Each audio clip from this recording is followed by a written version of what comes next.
Hola, bienvenidos a su nuevo episodio. El día de hoy platicando sobre diálogos de China y el mundo.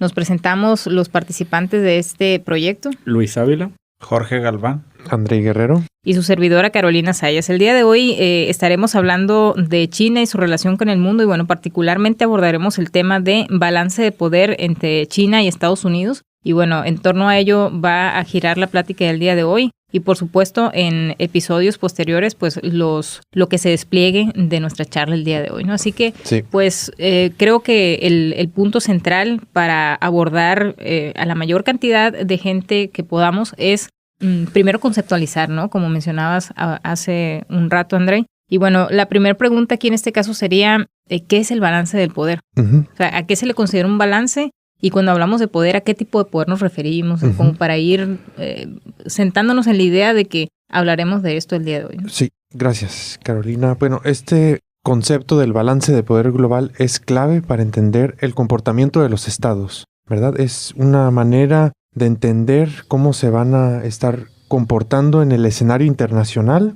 Y hay que recordar que además es un concepto que viene de la teoría del realismo, ¿verdad? Aquí no hablamos tanto de cooperación ni de instituciones que regulan el comportamiento, sino sobre todo otro de los elementos que va a ser clave es este del poder, ¿no? Que usualmente se suele utilizar desde la perspectiva militar, pero creo que aquí podríamos hablar desde varias ópticas de cómo entender el poder, ¿no? No solamente desde el poder militar, pero esa es una que desde su creación ha sido como el que más alimenta este tema del poder, ¿no? Entonces, se puede definir por dos elementos ayudan a entender este balance de poder.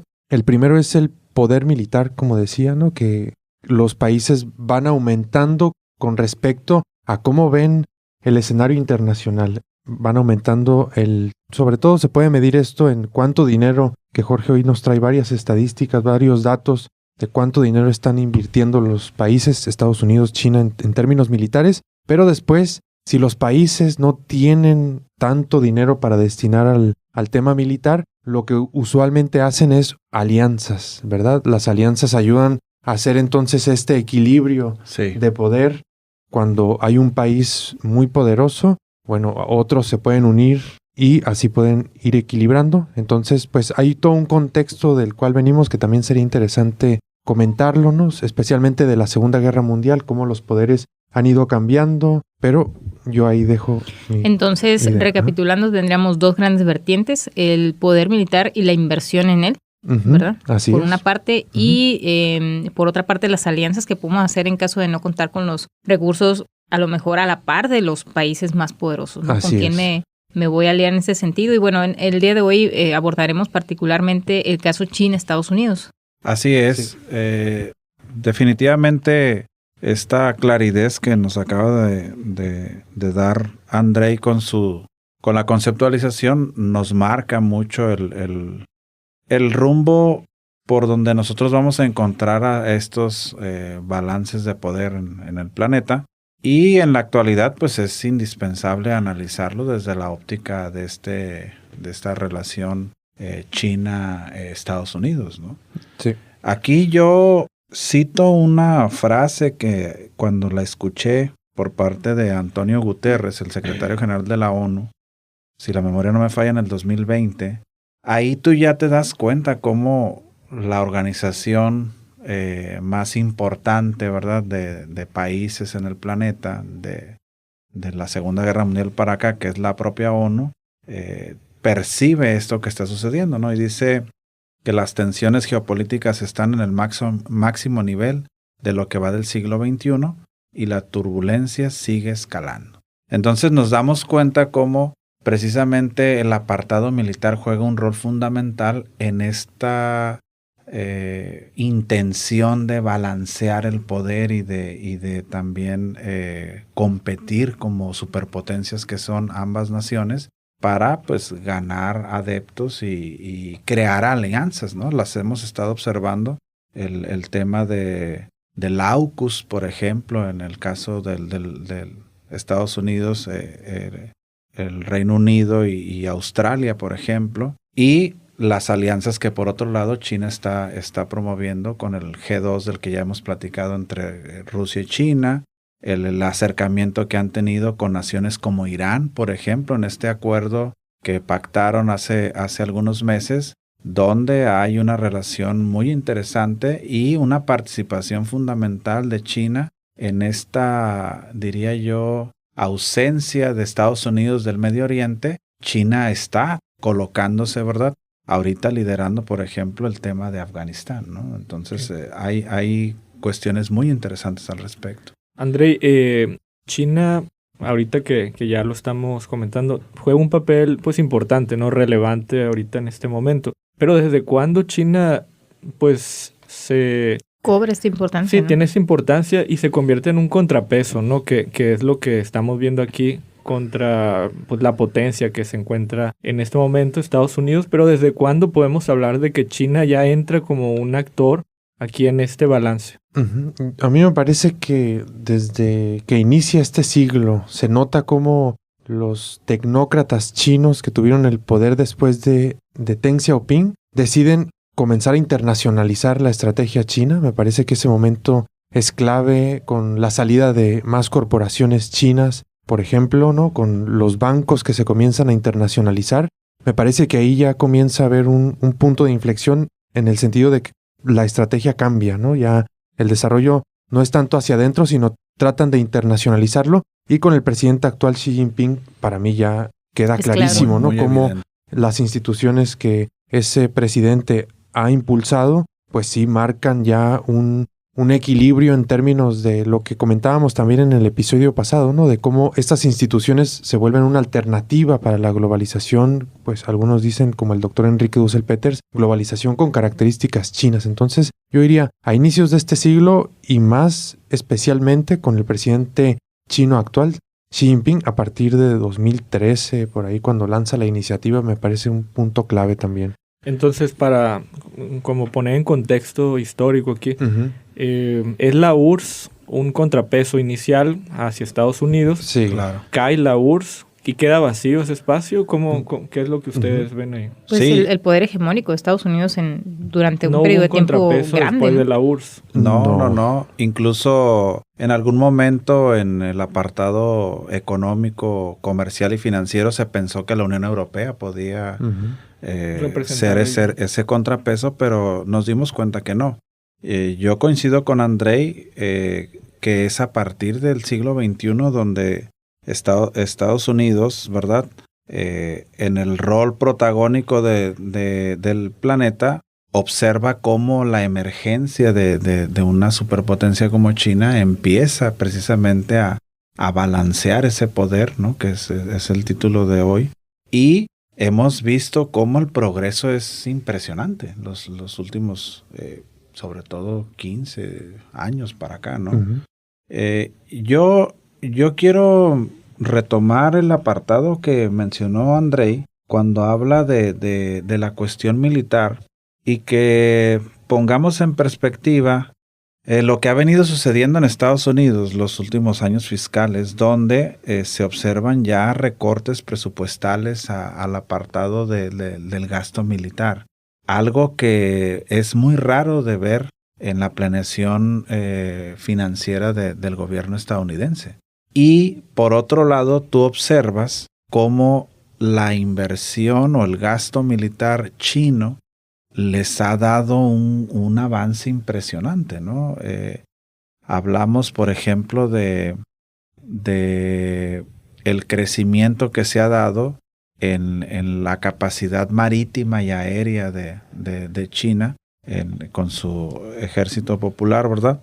Donde han puesto ya a patrullar estos nuevos aviones caza chinos biplaza, que es algo que llama mucho la atención en el apartado militar, porque las capacidades de un avión caza biplaza son mucho mayores a las de un avión tradicional, ¿no? Digo, en el argot militar eso llama mucho la atención. Y estos aviones además ya cuentan con motores chinos, que en otros tiempos eran motores rusos. Entonces nos damos cuenta cómo el avance que deja de tener uno, ¿verdad? Como lo fue Estados Unidos en su momento, que ahorita en un apartado posterior les comentaré, que no es algo que uno esté inventando, sino que los mismos estadounidenses lo mencionan, han perdido la competencia en rubros importantes respecto a sus contrapartes chinos y rusos. Y por otro lado, tú observas 200 aviones, estiman ellos, que tiene la Fuerza Aérea China de estos nueva generación, una quinta generación de cazas J-20,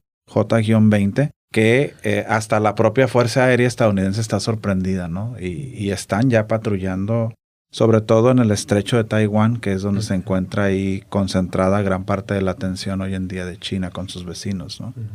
Sí. Para seguir poniendo en contexto, además de estos datos, ¿no?, que nos ayudan a entender cómo estamos ahorita en este momento, ¿no?, y cómo están invirtiendo estas potencias, me gustaría recordar solamente que cuando termina la Segunda Guerra Mundial, pues el mundo se vuelve, según muchos analistas internacionales, en un mundo bipolar, ¿verdad?, donde estas dos grandes potencias, Estados Unidos y la URSS, van a estar compitiendo por ese liderazgo internacional. Pero después de que cae la Unión Soviética, ya muchos van a coincidir en que es un mundo unipolar, ¿no?, donde Estados Unidos tiene ese poder hegemónico, esa influencia internacional para pues influir en gran cantidad de países, como hemos platicado en otras ocasiones, pero ahorita ya se habla pues de que estamos volviendo a un escenario bipolar o a veces hasta tripolar, ¿verdad? Se comenta que Rusia está jugando ahí un papel bastante interesante. Bueno, ahorita que comentas esto, Andrei, me gustaría que abordáramos, porque ahorita estamos hablando desde una perspectiva global,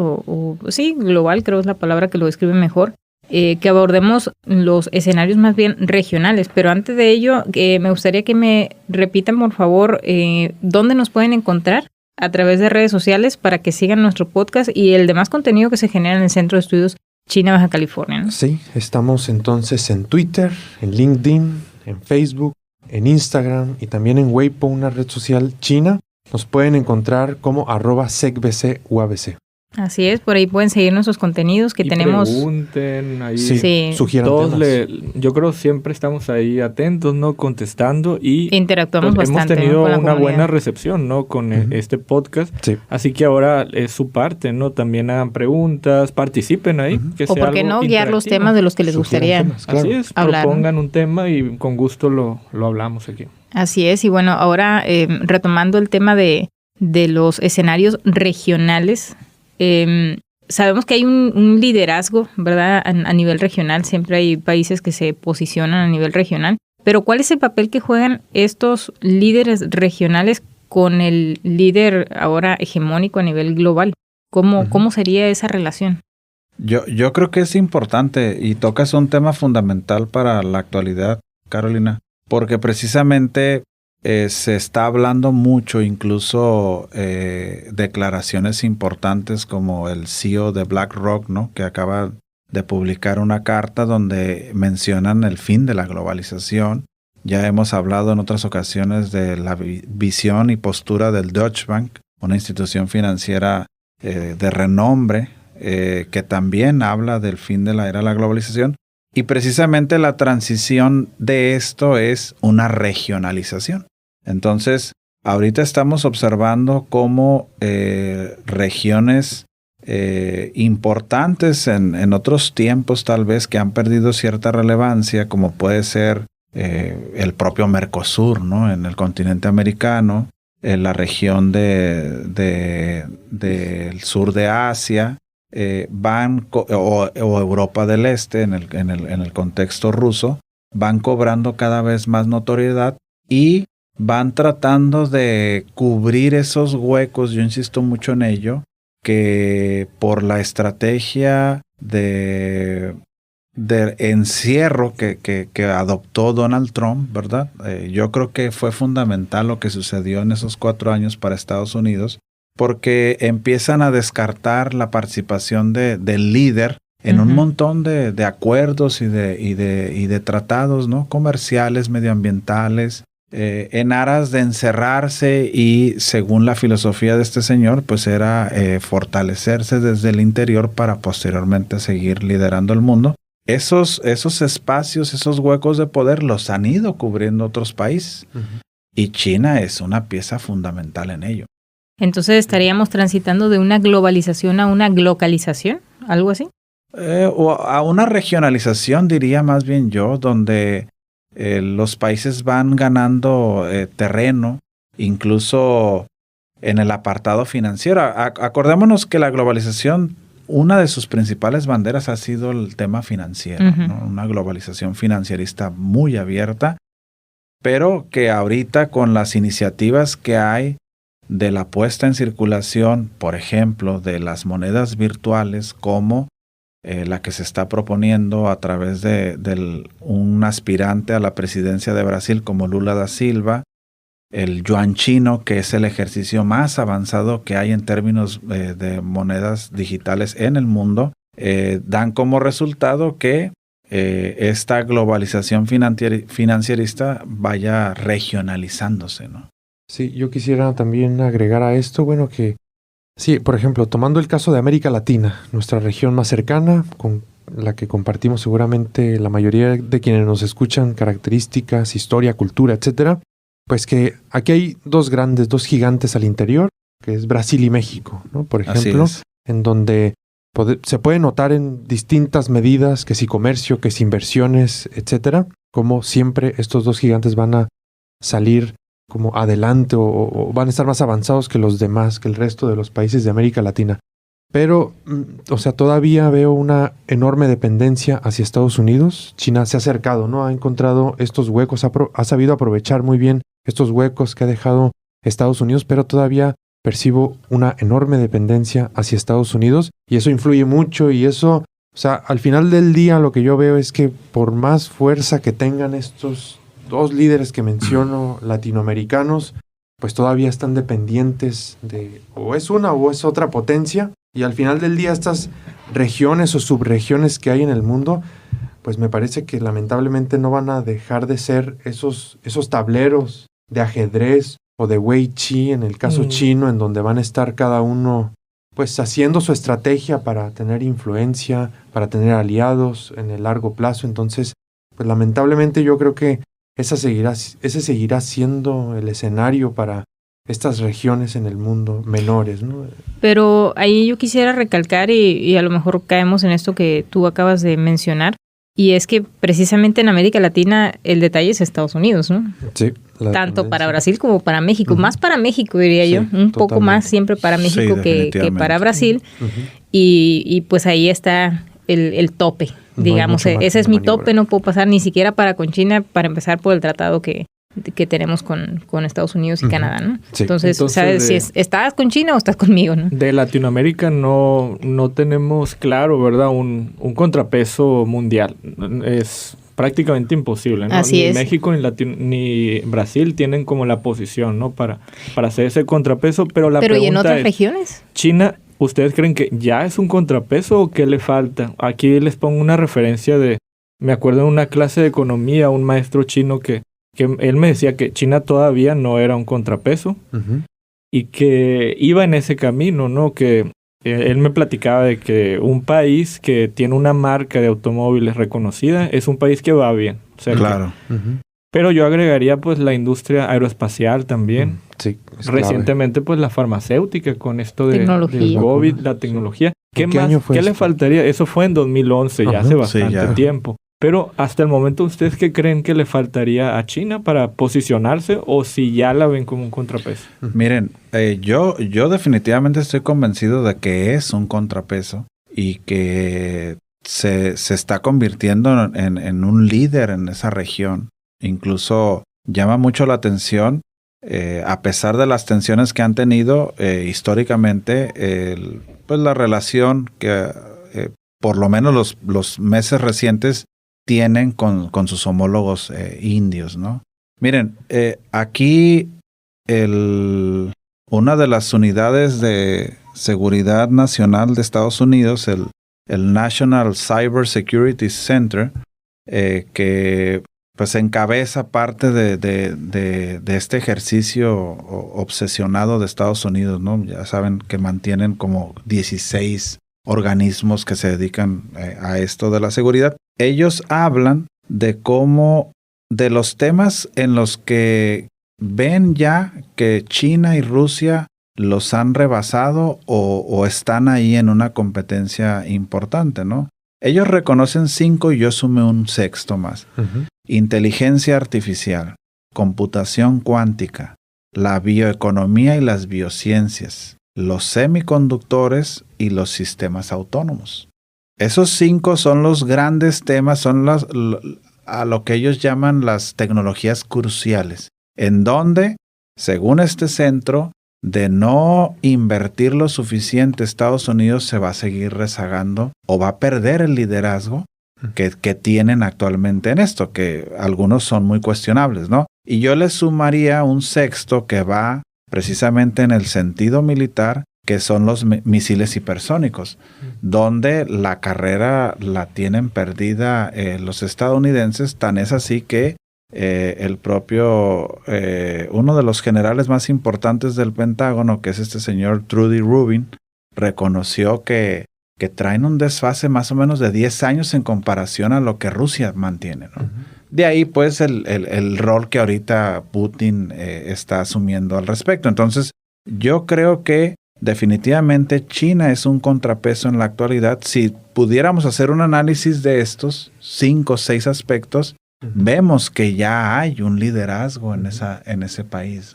Y reconocido por Estados Unidos, entiendo, ¿verdad? Exactamente. Aquí está la preocupación de Estados Unidos en esos rubros. Entonces, sí, en temas tecnológicos, en temas económicos, creo que China ya ha desplazado en varios ámbitos a Estados Unidos. Entonces, creo que desde mi punto de vista, el mayor reto que tendría China entonces, ¿no? Si ya ha logrado avanzar en estos rubros que son bastante complicados, ahora tendría uno quizás muy complicado de enfrentar para, pues, seguir con este contrapeso, que yo coincido también de que ya definitivamente es el contrapeso, ¿no? De que ya estamos viendo un balance de poder global muy avanzado, pero sería el cultural, ¿no? Me parece que ahí es una parte clave que va a costar muchísimo. Difícil para China, ¿no? Pues dificilísimo, porque, no sé, el mundo así en civilizaciones ha estado dividido y ha habido enfrentamientos antes en ese mismo sentido, ¿no? Porque es una forma de concebir al mundo totalmente distinta entre Oriente y Occidente, y esa parte yo creo que va a costar muchísimo que la asimilemos nosotros o allá asimilen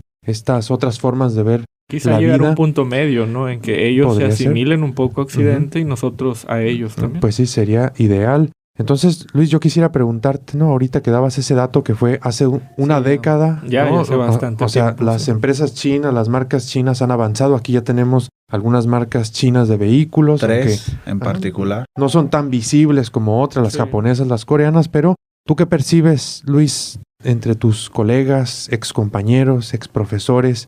¿Cómo sientes la perspectiva de ellos hacia Estados Unidos? ¿Ves ese recelo? ¿Ves esas ganas de superarlo o que ya se sienten que lo superaron? Mira, aquí citando al maestro Yang Lin, que lo conoce aquí Jorge, él todavía hasta la fecha él siente que China todavía no es un contrapeso, que le falta todavía. Y yo estoy de acuerdo con él, porque, por ejemplo, el soft power, ese poder blando del que hemos hablado, todavía China no lo alcanza. Entonces, entre otras cosas, ¿no? Las marcas de autos son recientes, prácticamente desconocidas para mucha población del mundo aún. En la industria aeroespacial ha tenido avances pues considerables, muy buenos, pero creo que todavía no se acopla con los organismos internacionales aeroespaciales, ¿no? Entonces, creo que para el chino común, el que pues ve la televisión y ve las noticias de Estados Unidos, todavía se siente que está detrás de Estados Unidos y que todavía no está en la posición de pues ser un contrapeso como lo que estamos hablando el día de hoy. Muy diferente a como lo vemos desde fuera. Nosotros vemos a China que ha crecido considerablemente. Sí, un gigante. Sí, que pues ya es una potencia para nosotros. Pero para los chinos es otra historia. Entonces, yo creo que va más allá del discurso, ¿no? Que diga el país para afuera, porque lo que sucede adentro es otra historia, ¿no? Ellos todavía sienten que en educación, por ejemplo, un ejemplo que les pongo, el sistema educativo chino, todavía para ellos se les hace que no está en los estándares internacionales, todavía recaen mucho en la memorización. Y el estudiante chino en común no debate, no discute, generalmente aprueba lo que dice el maestro y en Estados Unidos, en Europa, es otro tipo de educación que desarrolla mentes más inquisitivas, que discuten, creo que hay muchos puntos. Podríamos hablar de cosas que suceden dentro de China que los hace pensar a ellos que todavía no somos ese contrapeso, ese ejemplo para el mundo de todo, ¿no? Entonces, creo que los chinos aún les falta ese paso. Por eso les preguntaba, ¿qué consideran ustedes que todavía le falta ahí en esa receta para hacer este poder que pues sea el contrapeso hacia Estados Unidos? ¿Qué le falta en esa receta, ¿no? Esta parte de las universidades que has comentado me parece que es clave, ¿no? Me parece que ahí Estados Unidos todavía tiene liderazgo, ¿no? En conocimiento, pero si luego vemos estas pruebas PISA, ¿no? Que miden esa educación más básica, ¿no? Esa parte matemática, ahí China tiene un nivel muy alto, ¿verdad? Es bien conocido, pero en este aspecto de las universidades, me parece que Estados Unidos todavía tiene un liderazgo bastante marcado con respecto a los chinos, ¿verdad? En esa prueba de PISA, bueno, Carolina a lo mejor ella nos puede ilustrar más, pero solamente se aplica a algunas escuelas de Shanghai. Entonces, China no permite que se aplique a toda China. Es un efecto elitista. Okay. Entonces, de alguna forma, la información que sale de ahí está no cerrada, representa, ¿no? Entonces, es algo que se discute año con año en la prueba PISA. ¿A pero quiénes pues, se aplican? No, China pone sus reglas y se aplica solamente en estas escuelas. En nivel primaria, secundaria, yo te puedo decir que la educación sí es efectiva, porque la memorización, el aprender tabla periódica, elementos químicos, pues te ayuda, ¿no? De alguna forma, y tienes una forma de discutir. Pero ya una vez que entras a universidad, creo que el sistema debería de actualizarse, ¿no? Para permitir el diálogo con los estudiantes. Sin embargo, ellos tienen ahí una estrategia interesante con hacer como una especie de benchmarking con las mejores universidades del mundo, enviando estudiantes de muchas universidades distintas, universidades chinas, a universidades de otros países, ¿no? Tal es el caso de Estados Unidos, Alemania, Japón, Inglaterra. Los envían con el objetivo de recopilar mejores prácticas y fortalecer su sistema educativo, ¿no? Y fíjate ahí que, bueno, antes de cederle la voz ya a Jorge, los estudiantes que se iban hace unos 30 años a Estados Unidos, un porcentaje muy alto se quedaba en Estados Unidos. Y ahora es al revés. El porcentaje que se regresa a China es muy alto, de un 80%. Entonces, eso nos indica de que el programa de China de atraer talento con otras ideas que están en Occidente va bien y ha funcionado, ¿no? Y tienen un buen puesto de trabajo al regresar a China, así que creo que es el camino en el que van, es correcto, ¿no? Pero aparte, además de los propios estudiantes chinos que salen a otras partes del mundo y regresan a China, China atrae a talento de otros países, mexicanos, estadounidenses, de cualquier otra nacionalidad, los atraen hacia China con el objetivo también de generar desarrollo dentro de China, pero no sé, seguramente Jorge nos dará más información sobre esto. A lo mejor esa pequeña traba puede explicarse, entre otras cosas, a que China ha apostado mucho por el desarrollo regional y la estrategia nacional a lo mejor le falta madurar como para que ahora sí compitamos todos los 1.300 millones que somos y salir ahora sí al contexto internacional. O sea, no ir desarrollando regiones como se ha venido trabajando hasta ahora, ¿no? Yo creo que, y ya en su momento lo platicábamos, que esta estrategia de planes quinquenales ha funcionado de una manera acertada, diría yo en lo general. Y también hay que poner en perspectiva pues que estamos hablando de un monstruo, ¿no? Territorialmente y poblacionalmente de un país muy, muy complejo y con muchas aristas desde distintas ópticas, ¿no? La parte geográfica siempre es un tema, ¿verdad? Con las tensiones que mantiene con distintos países vecinos y también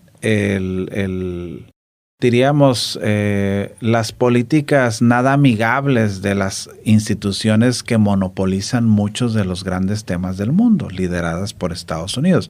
Yo aquí sí observo que hay un balance que cada vez se da más interesante. Insisto mucho en el apartado militar porque llama mucho la atención cómo, por ejemplo, en cuestiones de portaaviones, están ya poniendo a funcionar su tercer portaaviones con tecnología exclusiva de China, lo cual en la lista a nivel mundial hay menos de 15 países en el mundo que tienen portaaviones.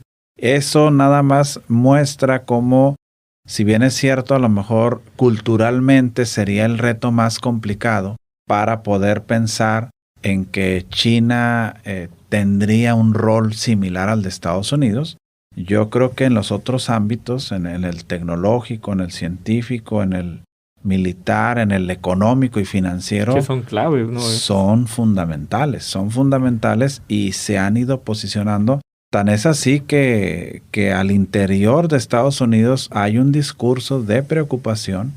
Tú lo puedes encontrar ahí y hay mucha evidencia. Digo, también analizando esta preocupación desde una óptica que puede ser parte de la presión presupuestal para que el gobierno federal destine mayores recursos a esos organismos. Eso también es muy evidente, pero si nos ponemos a analizar el avance, aquí yo lo vería muy importante y que desde el contexto militar lo único que les hace falta es avanzar en la posesión de armas nucleares para tratar de equipararse con Rusia y Estados Unidos. En lo demás, yo creo que hay un balance muy, muy importante, ¿no? Entonces, pues resumiendo aquí para los que nos van escuchando en este momento, pues yo diría desde mi punto de vista que o ya es un actor importante, ¿verdad?, en la política, o ya está en camino o sea, desde hace una década que yo estuve en China, ha cambiado mucho también claro. el país, ¿no? Pero definitivamente sí podemos decir que ya es un contrapeso o está a punto de lograrlo. Yo con creo algunos que lo es, detalles, ya. ¿no? Yo creo que Jorge lo dice ya es un contrapeso. También Andrei también está de acuerdo con que es un contrapeso. Carolina. ¿Qué piensas, Carolina? Por supuesto que es un contrapeso. Ok, pues. Pero a ver, acá el tema es, ok, Estados Unidos, China, y para cerrar a lo mejor este episodio, ¿qué papel jugamos nosotros? O sea, ¿qué debemos hacer o cómo debemos prepararnos quizá para este nuevo escenario? Bueno, mi recomendación siempre va a ser equilibrar estas fuerzas, ¿no? También balancear lo que está pasando en el mundo, estableciendo relaciones tanto con uno como con el otro, ¿no? Nos estamos ya muy dependientes de Estados Unidos, pero podemos establecer relaciones más cooperativas, más profundas con China. ¿Para qué? Para que pues esa lección que ha quedado después de la Guerra Fría de que si dependes de uno 100% te va a controlar y va a influir fuertemente en tu política económica, política, etcétera. Entonces, me parece que esa parte es clave, que no podemos depender de uno solo en esta competencia que están viviendo, porque si lo hacemos, pues va a haber situaciones ahí pues que van a atentar muchísimo a la soberanía, ¿no? Como he dicho también en otros episodios, otros países en Asia están haciendo esto mismo, ¿no?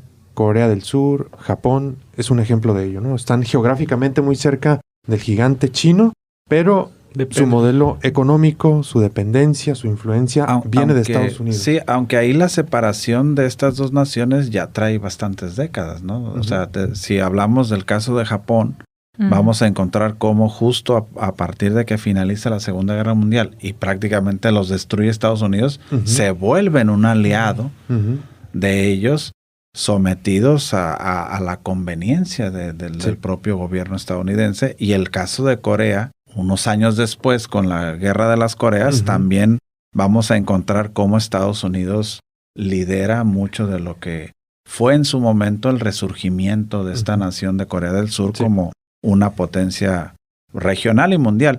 Yo no veo, Carolina, para tratar de responder a tu pregunta, no veo con optimismo la posibilidad de que el gobierno mexicano pueda ampliar las relaciones con China.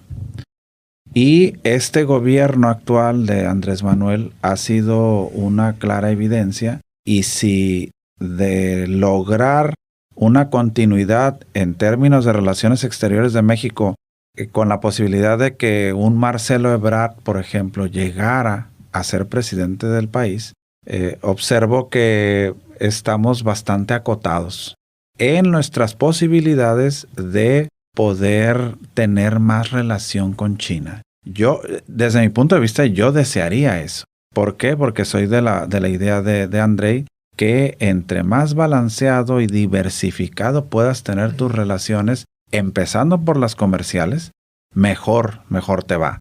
El gran tema aquí es que la retórica y el discurso estadounidense es cada vez más férreo contra su contraparte china y rusa, ¿no? Por En el eso caso de Más Rusia, estricto para con nosotros también, ¿no? y eso, exactamente. No te va a gustar nada, tú como líder del continente y mundial, que uno de tus vecinos esté cada vez con una relación más estrecha con uno de lo que consideras tú amenaza esa hegemonía, ¿no? Entonces, yo creo que sería lo ideal. Ojalá y pudiéramos encontrar una fórmula, pero en el corto y mediano plazo no la observo. Se requiere una diplomacia excelente. Muy entonces, hábil. Sí, muy convencida de este concepto de balance de poder global, ¿no? De este momento histórico que está sucediendo y con gente capacitada, con gente que entienda lo que está sucediendo en el mundo, pero que también pues sepa acercarse a los chinos y a los estadounidenses también. Entonces eso requiere cuerpos diplomáticos muy bien preparados, definitivamente. Muy bien, pues recordamos las redes en donde nos pueden seguir para escuchar este podcast, los anteriores y por supuesto otro tipo de contenidos. Pues es muy fácil, solo escribir SecBC UABC. Nos pueden encontrar en Facebook, en Instagram, en Twitter, en LinkedIn, en TikTok también. También estamos en TikTok. También tenemos un correo electrónico, ¿no? Por si es más conservador, alguien por ahí, no, a mí me gusta el correo. Recibimos también sus comentarios por correo y por supuesto a través de la página de la Facultad de Contaduría y Administración. Por ahí tenemos un espacio en investigación y bueno, ahí estamos alimentando también la producción del centro y por supuesto estos medios de comunicación y de difusión en donde tratamos de entender un poco más a China para acercarnos y obtener un mejor resultado, como lo mencionaba Jorge, ¿no? Muy bien, pues muchísimas gracias en los micrófonos. Luis Ávila. Jorge Galván. Andrei Guerrero. Mi nombre es Carolina y nos escuchamos entonces en el próximo episodio. Hasta luego.